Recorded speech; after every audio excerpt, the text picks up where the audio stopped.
تو اللہ میاں نے کیا فرمایا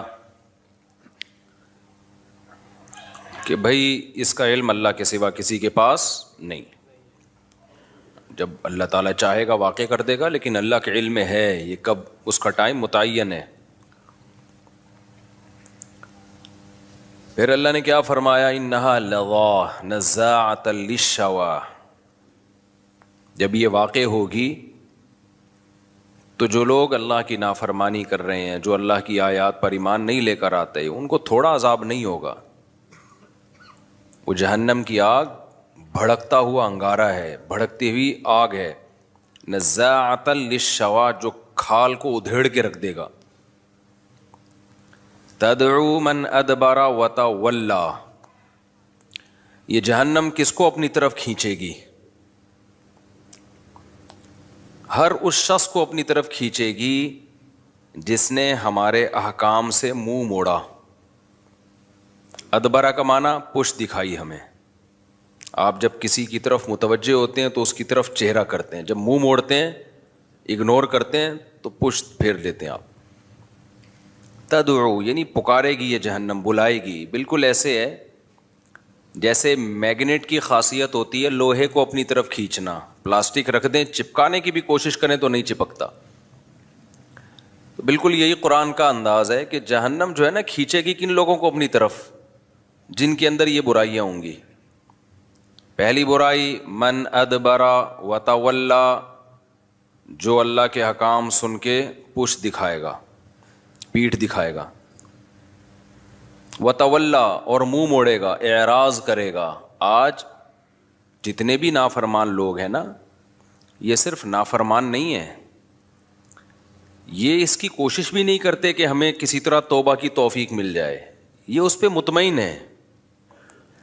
آج میں نے کسی کے کمنٹس پڑھے، اس میں لکھا ہوا تھا کہ بھائی پاکستانی لوگ جو ہے نا، بس ان کو زندگی بھر جو ہے وہ کمانے کی فکر ہوتی ہے، پھر 40 سال تک جو ہے پھر وہ بچے ہوتے ہیں ان کے، پھر ان کی بچوں کی فکر ہوتی ہے، پھر 60-70 سال کے بعد آخرت کی فکر میں لگ جاتے ہیں. اسی میں ان کی زندگی برباد ہو رہی ہے.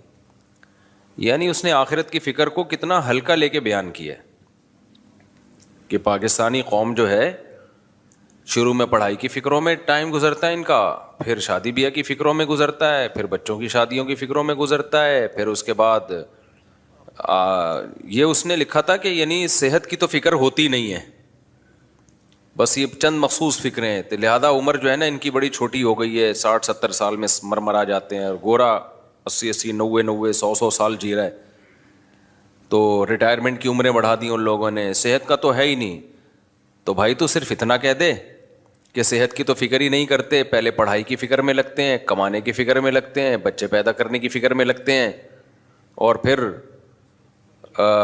جو ہے وہ ریٹائرمنٹ کے بعد گھر میں پڑے پڑے کوئی کام نہیں ہوتا. یہ کہہ دو آپ، یہ آخر میں یہ تڑکا لگانے کی کیا ضرورت ہے کہ بھائی پھر 40-50 سال کے بعد آخرت کی فکر میں لگ جاتے ہیں. اللہ اللہ کوئی حج کر رہا ہوتا ہے نا لوگ ریٹائرمنٹ کے بعد، چلو یار اب حج کر کے آ جاؤ، چلو تھوڑا سا تبلیغ والوں کے ساتھ بیٹھ جاؤ. تو میں نے کہا اس نے یہ جملہ کہا، اس کی نظر میں یہ جملہ بہت ہلکا ہے. آپ کو پتہ ہے اللہ کی نظر میں یہ جملہ بہت بھاری ہے، بہت بھاری جملہ ہے. کیا کہہ دیا تو نے؟ ایک مذاق میں تو نے اس کو کہہ دیا کہ آخرت کی فکر میں لگ جاتے ہیں. یہ سب وہ لوگ ہیں جن بیچاروں کو اپنی پیدائش کا مقصد ہی ان کے پیش نظر نہیں ہے. وہ سمجھ رہے ہیں بیوقوف لوگ ہیں. یعنی اللہ ایسے لوگوں کو احمق ترین لوگ قرار دیتا ہے. اللہ پتہ ہے ایسے لوگوں کو کیا کہتا ہے؟ ام حسبتم انما خلقناکم عبثا. اچھا یہ جس نے یہ کمنٹس کیے اس کی نظر میں کارآمد انسان کون ہونا چاہیے؟ اب یعنی وہ کیا چاہ رہا ہے کہ کیسا ہونا چاہیے؟ یعنی وہ ایسا ہونا چاہیے کہ شروع میں آپ پڑھائی کی فکر میں نہ لگیں. کیا کریں بھائی پھر اس کے بعد آپ شادی کی فکر میں نہ لگیں، پھر بچے پیدا کرنے کی فکر میں نہ لگیں، پھر بچوں کی فکر میں نہ لگیں، اور آخر میں آخرت کی فکر میں بھی نہ لگیں. تو کیا کرے بھائی پھر وہ؟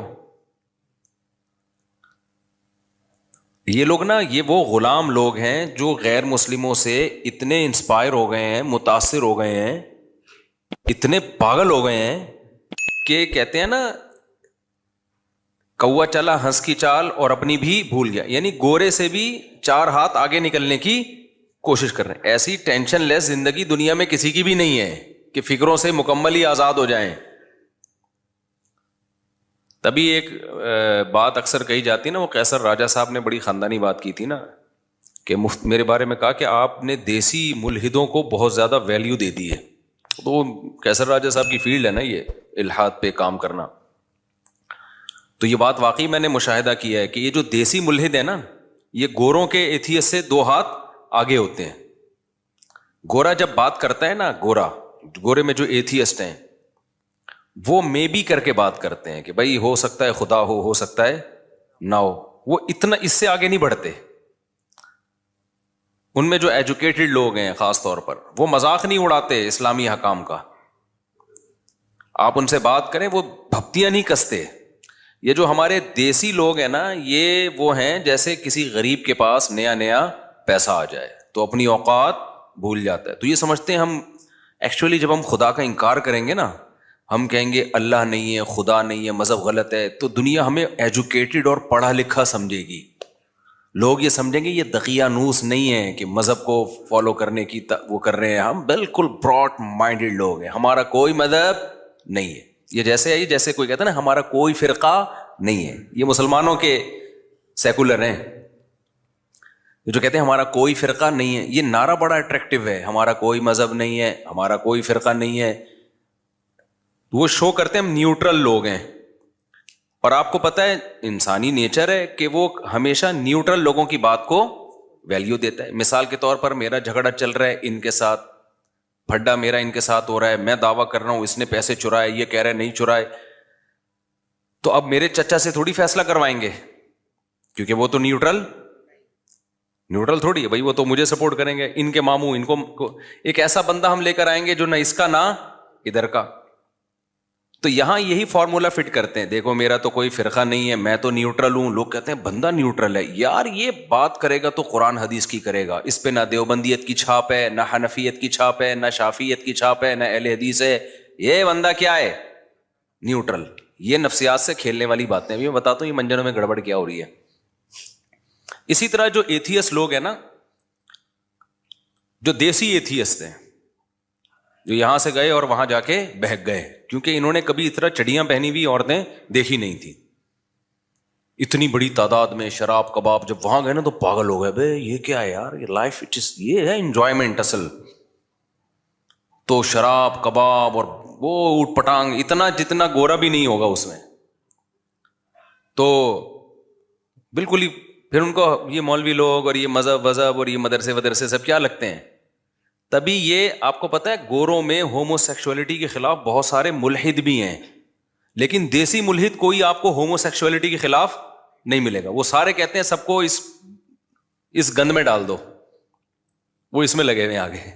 اللہ جو میری معلومات میں ہے، ایسا دعویٰ میں نہیں کرتا، یہ ظاہر ہے پوری دنیا تو ہم نے نہیں دیکھی ہے، لیکن جو ہمیں نظر آ رہا ہے کہ یہ دیسی لوگ جو ہے نا، دیسی جو ایتھیسٹ ہوتے ہیں، یہ ان سے بھی 4 ہاتھ آگے ہیں. تو یہ دعویٰ جو لوگ کرتے ہیں نا، ہم نیوٹرل ہیں، ایکچولی ہمارا کوئی مذہب نہیں ہے، تو اب لوگ کہتے ہیں یار ان کی بات کا اعتبار کیا جائے گا. اسی طرح جو کہتے ہیں میرا کوئی فرقہ نہیں ہے، لوگ کہتے ہیں یہ کیا بات کرے گا. تو یاد رکھو جتنے فرقے بنے ہیں نا، وہ اسی بیس پہ بنے ہیں کہ ہمارا کوئی فرقہ نہیں ہے. نیوٹرل ہو کے ہی تحقیق کیے تو ایک رائے قائم ہو گئی. پھر جب اس میں بہت سارے لوگ آ گئے تو وہ ایک مسلک بن گیا. مثال کے طور پر امام ابو حنیفہ نے سب سے پہلے تحقیق، جو مرتب تحقیق جسے کہتے ہیں، تو کوئی فرقہ تھا ان کا امام حنیفہ کا؟ بولو کہ بھئی وہ فقہ حنفی کو فالو کر رہے تھے کیا؟ وہ انہوں نے بالکل کیسے کیا ہے؟ نیوٹرل ہو کے. اذا صح الحدیث فہو مذہبی، مشہور قول امام حنیفہ کا، بھئی جو بھی صحیح حدیث ہے وہ میرا کیا ہے؟ مذہب ہے. تو انہوں نے اصول وضع کیے، ان کے شاگردوں نے پھر اس پہ کتابیں لکھی ہیں. تو بالکل نیوٹرل ہو کے ایک تحقیق کر کے ایک فقہ کو مرتب کیا. امام شافعی نے بھی بالکل نیوٹرل ہو کے، اس میں یہ نہیں کہ کسی کی رائے فلاں کیا کہتے، بھائی ہم ان کی یہی رائے تھی، لیکن وہ لوگ اس کے اہل تھے، ان کے پاس قرآن و سنت کا علم بہت مضبوط علم تھا. امت نے گواہی دی کہ یہ اس کے اہل ہیں کہ نیوٹرل ہو کے جب یہ تحقیق کریں تو اس تحقیق کو فالو کیا جائے, کیونکہ یہ نیوٹرل ہیں. امام مالک بھی نیوٹرل تھے, امام احمد بن حنبل بھی کیا تھے, نیوٹرل. اس میں ایسا نہیں ہے کہ فلاں کیا کہہ رہا ہے. امام ابو حنیفہ کا مشہور قول ہے نا کہ میں سب سے پہلے مسئلہ کہاں دیکھتا ہوں, قرآن میں, میں اس کے بعد دیکھتا ہوں حدیث رسول میں, پھر اصحاب رسول میں. اصحاب رسول کے بعد بھی آپ کسی کی رائے کو لیتے ہو, کہتے ہیں ہم رجال و نحن رجال. اصحاب رسول کے بعد اگر کسی نے کوئی رائے قائم کی ہے تو بھائی وہ اگر صاحب رائے ہیں تو ہم بھی کیا ہیں, پھر ہم پر نہیں پابند کہ ہم ان کو فالو کریں. تو یہ نیوٹرل ہو کے ہی تو کر رہے ہیں نا. اب آج کل کے جو فرقے آ رہے ہیں نا وہ کہتے ہیں ہم نیوٹرل ہو کے کر رہے ہیں. ہم کہتے ہیں دیکھو یہ بھی نیوٹرل ہو کے انہوں نے تحقیق کی اور ابو حنیفہ نے بھی نیوٹرل ہو کے تحقیق کی. تو اب آپ مجھے ایک بات بتاؤ, جو تابعین کے دور میں نیوٹرل ہو کے تحقیق کر رہے تھے ان کی تحقیق میں درستگی کا امکان زیادہ ہے, یہ جو آج کل کے آئے ہوئے ہیں ان کی تحقیق میں درستگی کا امکان زیادہ ہے؟ اگر آپ نیوٹرل ہونے کی بیس پہ کر رہے ہو تو وہ بھی تو نیوٹرل ہی تھے نا, تو کیوں نہ ان کو فالو کیا جائے. یہاں ایک مشہور وہی منجن کہ ہم نے نہ ان کو کرنا ہے نہ ان کو کرنا ہے, ہم نے قرآن اور سنت کو کرنا ہے. تو اب یہ بھی قرآن و سنت کا دعویٰ کر رہا ہے, ابو حنیفہ بھی قرآن و سنت کا دعویٰ کر رہے ہیں, تو وہی باتیں جو یہ کر رہے ہیں وہی بھی کر کے گئے ہیں. بھائی ایک چیز رہ جائے گی, بھائی ہمیں ان کی دلیل تو ہمارے سامنے پہنچی ہے, ہمیں تو ان کی دلیل پہنچی ہے. یہ دلیل دیکھو, یہ تو ریفرنس کے ساتھ ہے. ابو حنیفہ نے جو باتیں کی ہیں وہ تو ریفرنسز کے ساتھ نہیں ہے, وہ اس لیے آپ کو نہیں ملی کہ آپ نے اس کو پراپر وے میں پڑھا نہیں ہے. جو جہالت کا اعتراف کر رہے ہو آپ, کامن سینس کیا کہتی ہے, 15ویں صدی کے بندہ اس کو جو ہے قرآن و سنت کا پتہ ہے, اور جو فقہ مرتب کر کے چلے گئے جس پہ پوری اسلامی حکومتیں چلی ہیں, صدیوں چلی ہیں, خلافتیں چلی ہیں, لاکھوں کروڑوں علماء صلحاء پیدا ہوئے, اس کو فالو کرتے رہے, ان کے پاس قرآن و سنت نہیں ہوگا. تو یہ منجن کی مختلف کیا ہیں بھائی قسمیں. تو ہاں اب سب نے نیوٹرل ہو کے ہی تحقیق کی ہے, امام شافعی نے بھی. اس نیوٹرل ہو کے تحقیق میں بہت سے مسائل میں اتفاق ہو گیا اور کچھ مسائل میں کیا ہو گیا, اختلاف. ہم کہتے ہیں یہ بڑے بڑے علماء نے جب تحقیق کی اور پھر بھی اختلاف باقی جن مسائل میں رہ گیا, اب وہ حل نہیں ہو سکتا. وجہ اس کی یہ کہ کچھ نہ کچھ دونوں طرف دلائل ہیں. جب دونوں طرف دلائل ہیں تو اٹ مینس کہ یہ حل ہونے والا مسئلہ نہیں ہے. تو کوئی بات نہیں حل ہو رہا, کسی ایک کو فالو کر لو, دوسرے کو برا بلا مت کہو. یہ لوگ جس ٹریک پہ لے کے چل رہے ہیں نا, یہ میرا موضوع نہیں ہے, بس میں اس کو سمیٹ رہا ہوں, آ رہا ہوں دوسری طرف. یہ جس ٹریک پہ لے کے چل رہے ہیں نا, یہ نیوٹرل گیری قیامت تک چلتی رہے گی. مثال کے طور پر انہوں نے کیا کہا کہ ہم تو نیوٹرل ہیں, نہ ہم حنفی ہیں نہ ہم شافعی ہیں, ہم نہ اہل حدیث ہیں, ہم تو نیوٹرل ہیں. لوگوں نے کہا یار, جیسے میرا کہیں بھی بیان جاتا ہے نا تو فوراً ایک کمنٹ آیا ہوتا ہے, بھائی یہ تو حنفی ہیں, اس نے کیا کرنا ہے, فقہ حنفی کو سپورٹ کرنا ہے. حالانکہ ایسا نہیں ہے. ہم جب نیوٹرل ہو کے کوئی مسئلے کی تحقیق سامنے رکھتے ہیں نا دلائل کی دنیا میں, تو اس میں حنفیت کو سائڈ پہ رکھ دیتے ہیں ہم, کیونکہ مجھے پتا ہے میرے بہت سے لسنر ایسے ہیں جو فقہ حنفی کو فالو نہیں کرتے, ان کو تھوڑی میں دلیل میں حنفیت پیش کروں گا. لیکن انہوں نے چھاپ بنا لی ہے. اب میں دلائل قرآن و سنت سے دے رہا ہوتا ہوں, حدیث رسول سے دے رہا ہوتا ہوں, اجماع صحابہ سے دے رہا ہوتا ہوں, تو وہ فوراً یہ کیا کر رہے ہیں, حنفی ہیں. حالانکہ وہ مسئلہ امام شافعی کا بھی ہوتا ہے, وہ امام احمد بن حنبل کا بھی ہوتا ہے, وہی امام بخاری کا بھی ہوتا ہے, وہ امام مالک کا بھی ہوتا ہے, ساری دنیا کا وہی ہوتا ہے. تو یہ پروپیگنڈے کی دنیا ہے. اب نیوٹرل گیری کو آپ سمجھ لیں پہلے. نیوٹرل گیری جو آج کل چل رہی ہے نا کہ ہم تو نیوٹرل ہیں, ہم پہ کسی فرقے کی چھاپ نہیں ہے. ہوتا پتہ ہے کیا ہے, اب لوگ کہتے ہیں کہ بھائی دو مولویوں میں جب پھڈا چل رہا ہے نا, اب ایک سواد ضاد کا بھی تھوڑا سا پھڈا شروع ہوا ہے, ضاد اور ضوا ہے کہ ضاد ہے. اس میں بھی لوگوں نے کیا کیا, ایک عالم کا بیان آیا کہ بھئی یہ ضاد ہے, دال کی طرح ہے. میرا پرانا بیان کسی نے چلایا کہ یہ ضا کی مشابہ ہے. اور ایک اور کیا نام ہے ان کا, مفتی عبدالواحد قریشی صاحب ہے نا, ان کا بھی بیان آیا کہ یہ ضا کے مشابہ ہے, ضا کے مشابہ. اب یہ دو علماء کا اختلاف تھا, تو کسی تیسرے نے آ کے کہا کہ میں تو نیوٹرل ہوں بھائی. وہ اس نے اپنی رائے پیش کر دی. یاد رکھو, نیوٹرل آدمی جب اپنی رائے پیش کر دیتا ہے نا تو وہ نیوٹرل رہتا نہیں ہے. وہ خود اس جھگڑے میں کیا ہو گیا؟ ایک فریق بن گیا ہے. سمجھ میں آ رہی ہے بات کہ نہیں آ رہی ہے؟ مذہبی جھگڑا جب بھی ہوگا تو نیوٹرل قرآن و سنت ہیں. وہ جس کو کہہ رہے ہوں کہ یہ ٹھیک ہے وہ تو ٹھیک ہوگا. اب جب عوام سے یہ فیصلہ نہیں ہو پا رہا کہ قرآن و سنت کس کو ٹھیک کہہ رہے ہیں, تو پھر تو اسکالرز ہی فیصلہ کریں گے نا, تو وہ نیوٹرل ہو ہی نہیں سکتے. نہیں آئی میرا خیال ہے بات سمجھ میں؟ مثال کے طور پر آج کسی کے کمنٹس آئے ہوئے تھے سواد دواد اور یہ جو اس طرح کے جھگڑے ہیں نا, کہ کہا کہ فلاں اسکالر ہے وہ اس کا فیصلہ کرے گا. تو مجھے خیال ہوا میں نیچے اس میں لکھ دوں کہ وہ جب 3 کا پھڈا ہو جائے گا تو پھر ہم کہیں گے کہ چوتھا ہوگا جو ان کے تینوں کے درمیان کیا کرے گا؟ فیصلہ. کیونکہ وہ تو بھی ایک فریق بن گئے نا. یہ بالکل ایسا ہی ہے جیسے ہم یہ کہتے ہیں کہ یہ لوگ کہتے ہیں نا یہ اتنے سارے فرقے آپس میں لڑ رہے ہیں تو اس لیے یہ سب کیا ہیں؟ غلط ہیں. تو جب آپ نے کہا یہ سب غلط ہیں تو آپ بھی تو لڑ رہے ہیں کہ نہیں لڑ رہے؟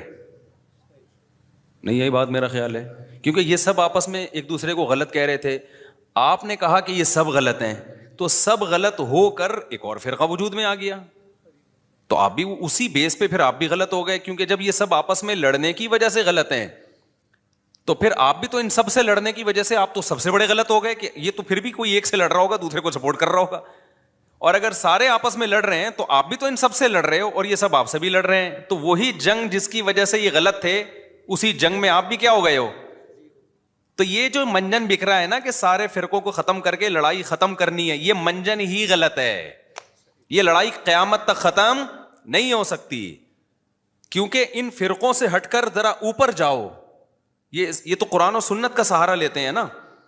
بالکل جو منجن آج کل مسلم اسکالرز منجن بیچ رہے ہیں کہ یہ سارے فرقے چونکہ آپس میں لڑ رہے ہیں اور میں نیوٹرل ہوں, اللہ کی قسم یہی منجن ایتھیسٹ اور ملحد لوگ بیچتے ہیں کہ دیکھو سب خدا کو مانتے ہیں. ہندو بھگوان کہتا ہے اس خدا کو, مسلم اللہ کہتے ہیں اور انگریز گاڈ کہتے ہیں. خدا کو ماننے والوں میں کتنے فرقے آپس میں بنے ہوئے ہیں. ایک کہتا ہے اللہ نے 1.25 لاکھ پیغمبر بھیجے, دوسرا کہتا ہے کوئی پیغمبر نہیں بھیجا. ایک کہتا ہے کہ جی اتنے بھگوان ہیں, ایک کہتا ہے اتنے بھگوان ہیں. تو خدا کو ماننے والے لوگوں میں اتنے فرقے ہیں, یہ کسی ایک بات پہ جمع کیوں نہیں ہوتے؟ تو جب تک یہ کسی ایک بات پہ جمع نہیں ہوتے یہ سارے کیا ہیں؟ غلط ہے. تو یہ ایتھیس لوگ وہی نعرہ لگاتے ہیں جو مسلم اسکالرز مسلمانوں کو تانا دے کے اپنے آپ کو صحیح قرار دینے کی کوشش کرتے ہیں. ایک ملحد کی تقریر میں نے خود سنی ہے, میں نام نہیں لوں گا. اس نے کہا دیکھو یہ ہندوؤں اور مسلمانوں کے اختلاف, حالانکہ سب خدا کو مانتے ہیں, کہتے ہیں کریٹر ہے. انہوں نے کہا جو توحید پرست ہیں, ان میں جو توحید کے دعوے دار ہیں, پرست ہوں یا نہ ہو دعوے دار ہیں, ان کے خود آپس میں جنگیں دیکھ لو, کتنی جنگیں ہوئی ہیں عیسائیوں کی. دیکھو ایتھیس عیسائیت کا بھی دشمن ہے, یہودیت کا بھی دشمن ہے اور مسلمانوں کا بھی دشمن ہے, ایسا ہی ہے نا. تو کہتا ہے دیکھو یہ سب تو ایک اللہ کو مانتے ہیں اور اسی اللہ کو مانتے ہیں جس نے پیغمبروں کو نبی بنا کے بھیجا. یہ سب ابراہیم کو, موسیٰ علیہ السلام اور یوسف, یہ سب کو یہودی عیسائی مسلمان مانتے ہیں. دیکھو آپس میں ایک دوسرے کو سب غلط قرار دیتے ہیں, ٹھیک ہے نا. مسلمان کہتے ہیں عیسائی جہنم میں جائیں گے, عیسائی کہتے ہیں مسلمان جہنم میں جائیں گے, یہودی کہتے ہیں تم دونوں جہنم میں جاؤ گے, اور مسلمان اور عیسائی مل کے یہودی کو کہتے ہیں تم کہاں جاؤ گے؟ جہنم میں جاؤ گے. تو ایتھیس لوگ آئے, دیکھا ان کے کلپ, جو آج کل کے اسکالر جو نیوٹرل کہتے ہیں نا ہمارا کوئی فرقہ نہیں, وہ دکھاتے, وہ دیکھو دیوبندی نے بریلوی کے خلاف فتویٰ دیا, اہل حدیث نے دیوبندی کے خلاف فتویٰ دیا, پھر دیوبندی نے اہل حدیث کے خلاف فتویٰ دیا, پھر دونوں نے مل کے دیوبندی کے خلاف فتویٰ دیا. بالکل وہی لطیفہ مجھے یاد آتا ہے کہ ایک آدمی کے پہلے سے بچے تھے, اس کی شادی ہو گئی خاتون سے جس کے پہلے سے بچے تھے, اب دونوں کے بھی بچے ہو گئے ہیں بھائی. تو ابھی آفس میں بیگم کا فون آیا, دیکھیں میرے بچوں نے آپ کے بچوں کو مل کے مارا, آپ کے بچوں نے میرے بچوں کو مل کے مارا, پھر آپ کے بچوں نے اور میرے بچوں نے ہم دونوں کے بچوں کو مل کے مارا ہے, میں بہت ٹینشن میں ہوں, آپ گھر پہنچے. تو یہ جو نیوٹرل اسکالرز کی بات کر رہا ہوں جو کہتے ہیں نا ہم حنفی ہیں, نہ دیوبندی ہیں, نہ بریلوی ہیں, نہ اہل حدیث ہیں, ایکچولی ہم کوئی فرقے تو یہ منجن ہے, صحیح ہے نا. میں اصل فرقہ پرستی ختم کرنے کا کیا طریقہ ہے وہ میں بھی بتا رہا ہوں, یہ بہترین منجن ہے. تو یہی منجن ایتھیس لوگ بیچتے ہیں کہ دیکھو عیسائیت یہودیت مسلمانوں کی تو جنگیں ہوئی ہیں, صلیبی جنگیں ہیں, صلاح الدین ایوبی کی, کتنی طویل عرصہ وہ جنگیں چلی, انگریزوں نے اس پہ فلمیں بنائی ہیں, طویل عرصے تک جنگوں میں تلواروں کی چھاؤں میں ہی مسلمانوں کا ٹائم گزرا ہے. غزوہ بدر سے ہم شروع کرتے ہیں نا تو اب تک جنگ ہی چل رہی ہے. تو ایتھیس بولتا ہے یہ دیکھو یہ سب ایک خدا کو مانتے ہیں. یہودی بھی اللہ کو مانتا ہے, مسلمان بھی کس کو مانتے ہیں؟ اللہ کو مانتے ہیں, لیکن آپس میں تو یہ ہو نہیں سکتے. یہودی کہتا ہے عیسیٰ علیہ السلام اللہ کے معاذ اللہ اللہ کے نبی نہیں ہے, معاذ اللہ نقل کفر, وہ تو ولد الزنا ہے. معاذ اللہ نقل کفر, مریم نے معاذ اللہ, یہ تو منہ سے بولتے ہوئے بھی ہمیں خدا کا اللہ کا خوف آتا ہے. وہ تو ان کو معاذ اللہ نقل کفر ولد الزنا کہتے ہیں, اور عیسائی کہتے ہیں ولد الزنا ہونا دور کی بات, وہ تو اللہ کے بیٹے ہیں. ابے دیکھو بھائی, ایک کہہ رہا ہے, اب وہ کلپ نکال کے چلانا شروع کریں تھی اور چلاتے ہیں. ایک کہہ رہا ہے کہ اللہ کے پیغمبر ہیں, دوسرا کہہ رہے ہیں عام انسان نہیں بلکہ معاذ اللہ ان کا تو نسب ہی نہیں ہے. اور مسلمانوں نے کہا یہ دونوں غلط ہیں, ٹھیک ہے نا, یہ دونوں جہنم میں جائیں گے, کیونکہ اصل پیغمبر تو کون ہے؟ محمد صلی اللہ علیہ وسلم ہے. یہ منجن ملحد لوگ بیچتے ہیں. بالکل یہی اسٹائل ان سیکولر لوگوں کا ہے جو لوگوں کو علماء سے کٹا رہے ہیں اور کہتے ہیں ہم کسی فرقے کو نہیں مانتے کیونکہ یہ کلپ دیکھو, یہ دیوبندی بریلوی کو گالیاں دے رہا ہے, یہ بریلوی دیوبندی کو برا بلا کہہ رہا ہے, یہ اہل حدیث فلاں کے خلاف کلپ. یہ آپس میں تو مل بیٹھ نہیں سکتے, یہ آپس میں نہیں ملتے, ہمیں کیا ملائیں گے؟ وہی ایک آدمی کی آنکھوں میں بھینگا پن تھا نا, بھینگا پن تھا ایک آدمی کی آنکھوں میں, تو اب کسی نے, اس کے دوست نے مذاق میں کہہ دیا تیری آنکھیں فلاں فلم کے ہیرو سے ملتی ہیں. یہ کسی لڑکی نے کہہ دیا چھیڑنے کی نیت سے نا, کہ تھوڑا بیچارہ خوش ہو جائے گا, یہ دل پہ لے گیا, یہ سمجھا واقعی میری آنکھیں فلاں ہیرو سے ملتی ہیں.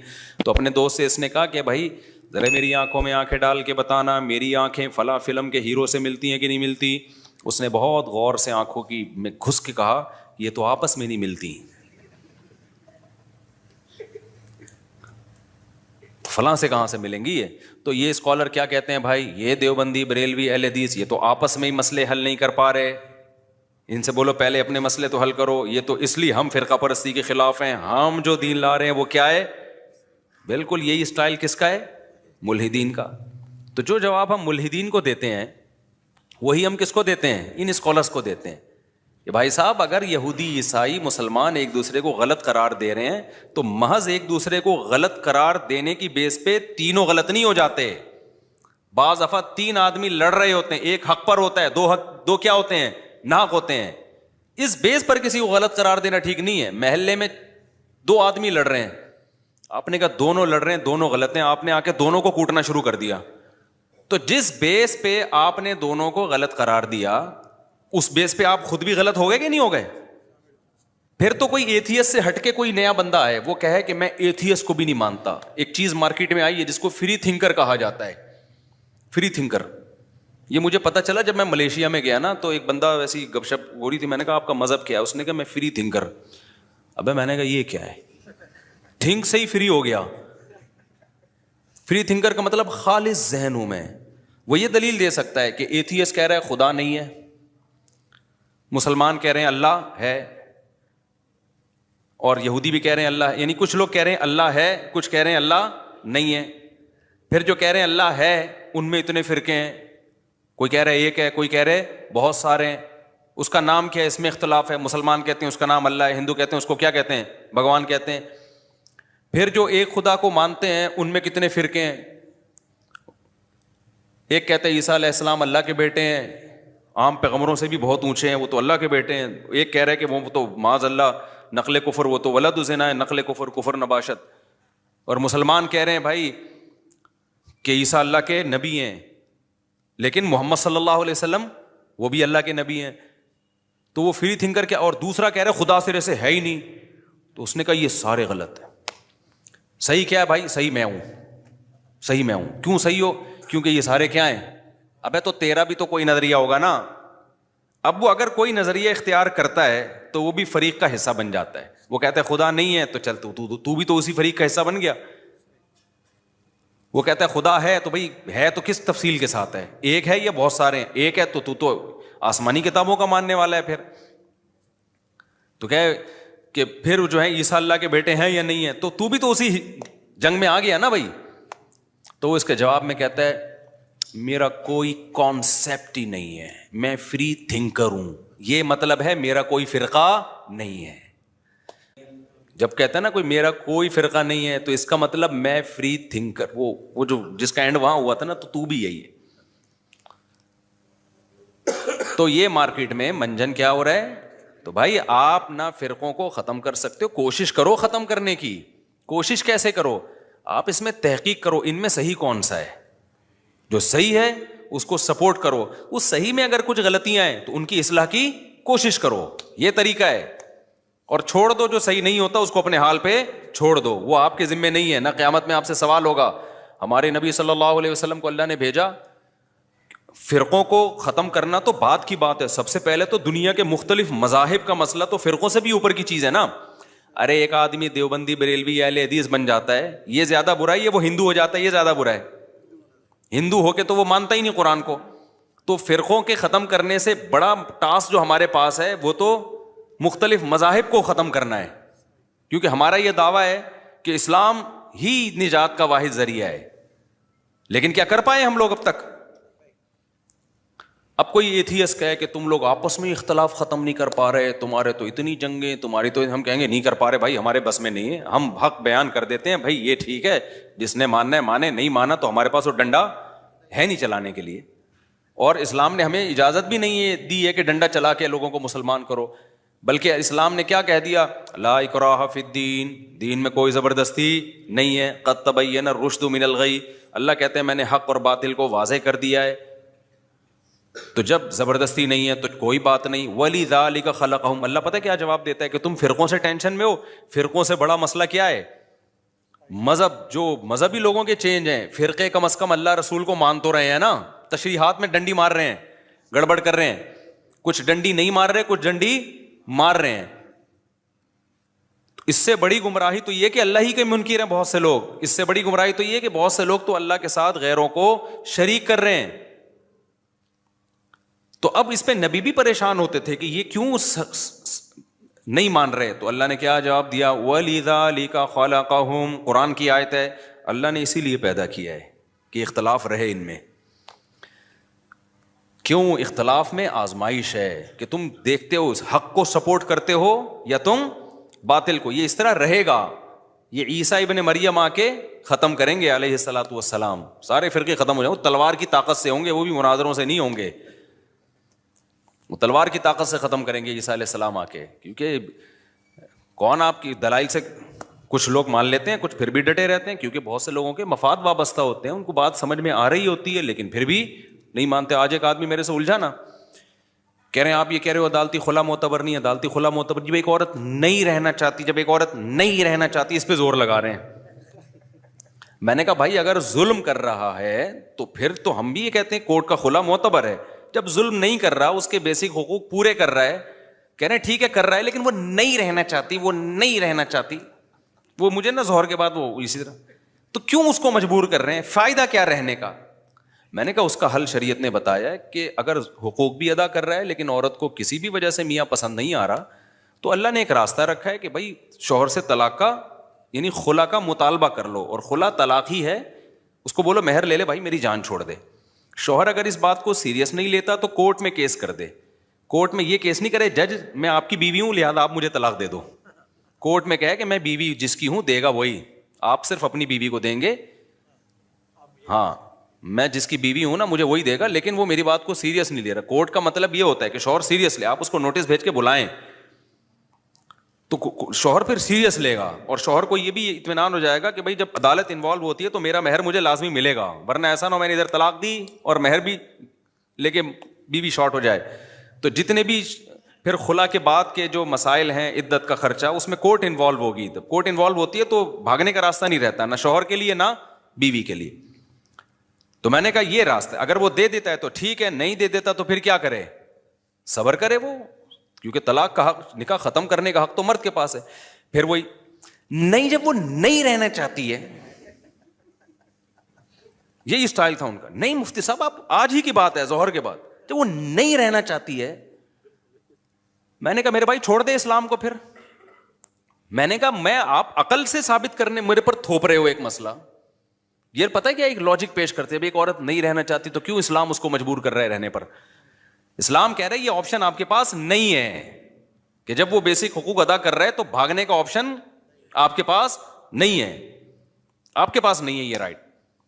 جب وہ بہت دفعہ سمجھا دیا نا ان کو دلائل سے، نہیں آ رہا کہ نہیں رہنا چاہتی تو اس میں فائدہ کیا ہے. میں نے کہا بھائی پھر ٹھیک ہے، آپ کی اگر 6-7 بچے ہیں نا، مجھے پتا تو ان کے 6-7، میں نے کہا آپ کی بیگم بول رہی ٹاٹا میں جا رہی ہوں، اب آپ میرے پاس آؤ گے بھائی میں ساری زندگی پہ بیوقوف ہوں میں اس کو اس کا 10 سال سے نان نفقہ اٹھا رہا ہوں. دیکھو دلہن سے عشق جیسی محبت تو 1 مہینے کے بعد ختم ہو جاتی ہے، اس کے بعد تو ذمہ داری کے چکر میں پال رہا ہوتا ہے آدمی.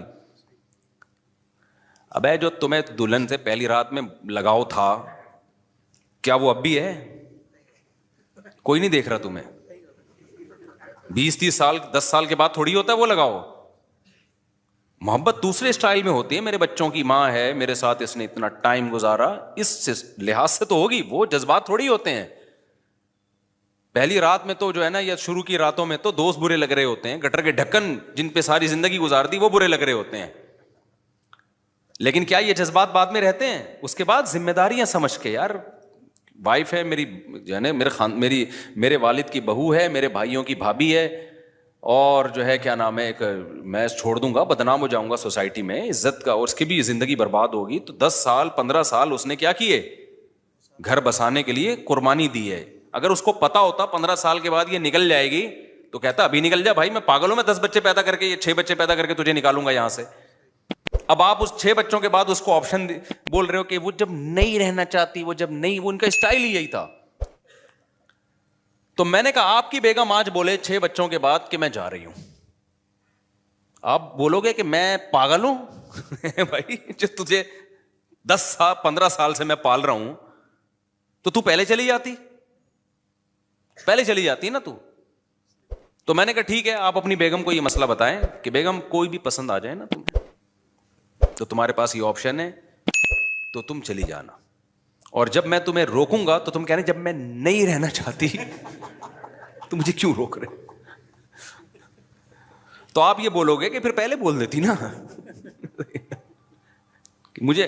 اور اب جب عدالتی خلا سوسائٹی میں چلے گا نا تو مرد کو پتا ہے کہ 10 سال کے بعد بھی جا سکتی ہے. تو میں بار بار کہہ رہا ہوں اس کا نقصان کس کو ہوگا بھائی؟ عورت کو ہوگا. مرد کہے گا جب 10 سال کے بعد بھی کوئی بھروسہ نہیں ہے، جا سکتی ہے.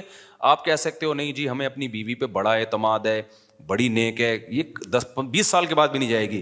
دنیا میں ایسا اعتماد کہ 20 سال کے بعد کا بھی آپ کو پتا ہو کہ کیا ہونے والا ہے، یہ کسی کے بارے میں بھی نہیں. یہ گارنٹی صرف پیغمبر کی ہو سکتی ہے. یہ تو نہ شوہر کی ایسی ہو سکتی ہے نہ بیوی کی ہو سکتی. آج جو اچھا ہے کل برا ہو سکتا. تبھی تو حدیث میں آتا ہے، تبھی ہم یقینی جنتی کسی کو کہہ سکتے ہیں، نہ جہنمی کہہ سکتے ہیں نہ جنتی. وجہ کیا ہے کہ آج نیک ہے کل برا ہو جائے، آج برا ہے کل کیا ہو جائے، توبہ کر کے اچھا ہو جائے. تو یہ بیوی کے بارے میں کیسے کہہ سکتے ہو کہ آج ٹھیک ہے تو کبھی بھی خراب نہیں ہو سکتی؟ یہ کیسے کہہ سکتے ہو؟ تو اس کا نقصان کیا ہوگا؟ مرد کہے گا جب یہ جس دن یہ نہیں رہنا چاہے گی تو کیا ہوگی، یہ اس کو چھوڑنا پڑے گا. تو میں نے کہا بھائی میں اسلام آپ کے سامنے بتاؤں گا، آپ کو اسلام سمجھ میں نہیں، چھوڑ دو آپ اسلام. پھر وہی اسکالرز آ جاتے ہیں آج کل جو مشکات کی اتنی حدیثیں پھینکتے رہو بیٹھ کے. کوئی حدیث نہیں ہے مشکات کی جس میں آ رہا ہے کہ جب کوئی نہیں رہنا چاہتی تو وہ کیا ہوگا، وہ چلی جائے گی. ایسی کوئی حدیث نہیں ہے مشکات کی، جج کوئی اختیار ہی نہیں ہے. تو خیر ہم کہاں جا رہے تھے؟ تو میں نے کہا بھائی جو فری تھنکر ہے نا، اب وہ کیا کہتا ہے کہ دیکھو یہ اس سے لڑ رہے ہیں، وہ اس سے لڑ رہے ہیں، یہ فلانے سے لڑ رہا ہے، یہ ڈمکانے سے لڑ رہا ہے. تو اب آپ نے کیا کیا؟ آپ نے کہا کہ چونکہ ملحدین کے اپنے پھڈے چل رہے ہیں، جو خدا کے منکر ہیں ان کے خدا والوں سے، اور خدا جو مانتے ہیں ان کے آپس میں، تو اب میں نیوٹرل ہوں گا. میں ان میں سے کسی کو بھی ٹھیک نہیں سمجھتا. اب نیوٹرل ہو کے تو کیا کرے گا؟ سارے عقیدے تو ختم ہو گئے نا. جو خدا کو ماننے والے بھی ختم، خدا کا انکار کرنے والے بھی. پھر جو خدا کو مانتے ہیں ان میں توحید پرست بھی اور مشرک بھی. پھر جو توحید پرست کا دعویٰ کرتے ہیں سچی مچی میں توحید پرست ہیں بھی یا نہیں ہیں وہ بھی. پھر پیغمبروں کو ماننے والے نہ ماننے والے سارے ختم ہو گئے. اب تو کیا کرے گا؟ ہم تو کہیں گے انہی میں سے جو صحیح لگتا ہے اس کو فالو کر. جو کہتا ہے یہ چونکہ آپس میں لڑ رہے ہیں لہذا میں ان میں سے کسی کو بھی ٹھیک بولو نہیں مانتا. اب کیا عقیدے تو سارے ختم ہو گئے ہیں بھائی مارکیٹ میں. تو ایک نیا اس نے فرقہ بنایا کہ فری تھنکر. فری تھنکر کا مطلب نہ میں یہ مانتا ہوں کہ اللہ ہے، نہ میں یہ مانتا ہوں کہ اللہ نہیں. یعنی اس کا یہ بھی ایک کانسیپٹ ہے. دماغ کو خالی رکھ کے زندگی گزارو. حالانکہ یہ سب سے برا کانسیپٹ ہے. یہ یوں سمجھو کہ بارش سے بھاگا اور پرنالے کے نیچے آ کے کھڑا ہو گیا. آپ کو ایک بندہ آ کے کہہ رہے یہ تمہارا باپ ہے. کچھ آپ جنگل میں کہیں گم ہو گئے تھے, اب کوئی صاحب آ کے کہہ رہے ہیں یہ آپ کے والد صاحب ہیں یا یہ آپ کی والدہ ہیں. تو آپ کیا کر رہے ہو, اب تحقیق نہیں کر رہے کہ والدہ ہیں یا نہیں ہے. یا تو آپ تحقیق کر کے ثابت کر دو بھائی یہ میری ماں نہیں ہے, یہ کیا ہے, میری ماں نہیں ہے. کوئی نہ کوئی دلیل کے تانے بانے آپ ملا دو, مناظرے شروع ہو جائیں گے, آپ کے ڈی این اے کی رپورٹیں آنا شروع ہو جائیں گی, لیکن آپ کا ایک کانسیپٹ ہوگا. تو کچھ لوگ آپ کا ساتھ بولو دے دیں گے, کچھ جو آپ کے دلائل سے متفق ہوں گے. اور اگر آپ نے مان لیا کہ یہ میری ماں ہے تو ہو سکتا ہے کچھ مخالفت کریں اور کچھ آپ کا ساتھ دے دیں کہ یار اس کے دلائل سمجھ میں آ رہے ہیں. لیکن اگر آپ نے یہ کہہ دیا نا بھاڑ میں جائے میری ماں ہے یا نہیں میں نے کیا کرنا ہے, اس پہ کوئی بھی عقل مند آپ کو نہیں چھوڑے گا, بولے گا بھائی تو ماں یار یہ کیسے ہو سکتا ہے کہ یا تو اس کو ماں مان یا ماں نہیں مان. نہیں مانتا ہے تو اجنبی ہے, مانتا ہے تو بھائی تو پھر تو اس سے عام عورتوں سے زیادہ اس سے اچھے سلوک سے بات کرنا پڑے گا, بات کرنی پڑے گی تجھے, اس کے حقوق ادا کرنے پڑیں گے, اس کے قدموں میں بیٹھنا پڑے گا, اس کو رسپیکٹ دینی پڑے گی. آپ کہہ رہے بھاڑ میں جائے رسپیکٹ. وہ دیکھا نہیں ہے جو جن کی مائیں ہوتی ہیں اور جن کی مائیں نہیں ہوتی ان کے آپس میں اختلافات نہیں دیکھے. کچھ کہہ رہے ہیں یہ میری ماں ہے, کچھ کہہ رہے ہیں ان کے آپس میں تو پہلے حل کر لیں. ایک کہہ رہے ہیں میری ماں ہے, دوسرا کہہ رہے ہیں میری ماں نہیں ہے, یہ دونوں آپس میں لڑ رہے ہیں. تو ملحد یہی کہتا ہے کہ وہ کہتے ہیں کہ اللہ ہے, وہ کہتے ہیں بھگوان ہے, وہ کہتے ہیں فلانا, یہ آپس میں تو لڑ لیں. یہ سب اٹریکشن کے منجن ہے. اس لیے دنیا میں مذہب بہت سارے رہیں گے, ان بہت سارے مذہبوں میں لڑائیاں بھی ہو سکتی ہیں. ان لڑائیوں کو دیکھ کے کہنا سارے غلط ہیں, یہ دنیا کا سب سے بڑا بے وقوفی والا دعویٰ ہے. بھائی ان میں سارے غلط نہیں ہیں, جو صحیح ہے آپ نے اس کو کیا کرنا ہے, ماننا ہے. کیوں, وَلِذَٰلِکَ خَلَقَهُمْ, اللہ کہتے ہیں اتنے مذہب دنیا میں اس لیے رہیں گے کہ میں ان کو آزماؤں گا. میں نے پیدا ہی آزمائش کے لیے کیا ہے. جہاں موسیٰ ہوگا وہاں فرعون بھی ہوگا. فرعون نہ ہوتا تو موسیٰ کی کیا ضرورت تھی پھر. سمجھتے ہو کہ نہیں سمجھتے؟ تو حق اور باطل ہمیشہ کیا کرے گا, پیرالل چلتا رہے گا. تو تم نے دیکھنا صحیح کون ہے, کیونکہ اگر سارے ختم ہو گئے تو آزمائشیں ختم ہو جائیں گی. کمال یہی ہے کہ تم اتنے سارے مذہبوں میں تم حق کو پکڑ کے ڈٹے رہے اور اس کو پر قائم رہنے میں تم نے کسی کی مخالفت کی پرواہ نہیں کی, ہر لحاظ سے پھر اس حق کا ساتھ دیا. تبھی اللہ کہتا ہے یہ اختلاف میں قیامت کے دن حل کروں گا. تبھی اللہ تعالیٰ جہاں بھی نبی اختلافات سے پریشان ہوتے تھے نا کہ اتنے سارے لوگ ہیں اور یہ بات بھی نہیں مان رہے, اسلام پہ آ نہیں رہے, تو اللہ کیا فرماتے ہیں, ان ربک یفصل بینہم یوم القیامۃ فیما کانوا فیہ یختلفون. اے نبی تیرا رب قیامت کے دن فیصلہ کرے گا کہ ان میں صحیح کون تھا اور غلط کون ہے. تو میرے پاس ہی آنا ہے انہوں نے, میں فیصلہ کروں گا. اللہ نے یہ نہیں کہا کہ یہ کیونکہ سب آپس میں لڑ رہے ہیں لہذا سارے غلط ہیں, ٹھیک ہے نا. تو بالکل فرقوں میں بھی جب اسلام دنیا میں آیا تو ان میں فرقے بن گئے. ان میں کیا بن گئے, فرقے. اب دیکھو ایک اہم پوائنٹ کی بات ہے, اللہ کی بات سمجھ میں آ جائے. کیا اللہ نے ایسا کیا کہ جب دنیا کے سارے مذاہب غلط ہو گئے تھے تو اللہ نے سب کو غلط ہی چلا دیا؟ اللہ نے حق پیغمبر کو بھیجا نا, محمد صلی اللہ علیہ وسلم کو, اور آخری نبی بنا کے بھیجا. تو پتہ ہے آخری نبی کی برکت سے کام کیا ہوا ہے, ایک بڑا خاندانی کام ہو گیا. وہ خاندانی کام یہ ہو گیا, اب اللہ نے اور اس کے رسول نے اعلان کیا کہ اب اسلام جب دنیا میں آ گیا ہے اور نئے نبی نہیں آئیں گے تو اب مسلمانوں میں فرقے تو بنیں گے, لیکن ایسا نہیں ہو سکتا کہ اس زمین پر کوئی ایسا ٹائم آ جائے کہ سارے ہی فرقے غلط ہو جائیں. ایک فرقہ ان میں ہمیشہ حق پر رہے گا. لہذا اس حدیث اور قرآن کی روشنی میں جو یہ کہتا ہے نا کہ یہ سارے فرقے غلط ہیں, اس کا پروگرام تو وہیں سے ختم ہو گیا. نہیں آئی میرا خیال ہے بات, آپ کی سمجھ میں نہیں آئی, نہیں آئی نا. اب اتنے سارے فرقے ہیں نا, کہہ رہے ہیں یہ اتنے فرقے, وہ دیوبندی کہتے ہیں بریلوی غلط, وہ کہتے ہیں اہل حدیث غلط, وہ کہتے ہیں فلانا غلط, وہ کہتے ہیں ڈمکانا غلط, ہوتی ہے یہ سارے غلط ہیں, میں نیوٹرل ہوں.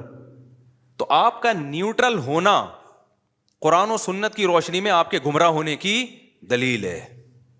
سمجھتے ہو کہ نہیں سمجھتے؟ نیوٹرل ہونا آپ کے گمراہ ہونے کی کیا ہے, دلیل ہے. کیونکہ اس کا مطلب آپ ان سب کو غلط سمجھ رہے ہو, تبھی تو آپ نیوٹرل کی طرف گئے ہو نا, کہ نیوٹرل بنے ہو. آپ کو ہونا یہ چاہیے تھا ان میں جو صحیح ہے اس کو سپورٹ کرو اور جو غلط ہیں ان کو کیا کرو, حق کے کا ساتھ دے کے باطل کو کیا کرو, اس کی حوصلہ شکنی کرو, اس کا حصہ بن جاؤ اس جنگ کا. ہم تلوار سے جنگ کی بات نہیں کر رہے, ہم زبان سے جنگ کی بات کر رہے ہیں. جیسے دو آدمیوں کی بحث ہو رہی ہے, آپ نے کہا سالے دونوں غلط ہے کیونکہ دونوں بحث کر رہے ہیں.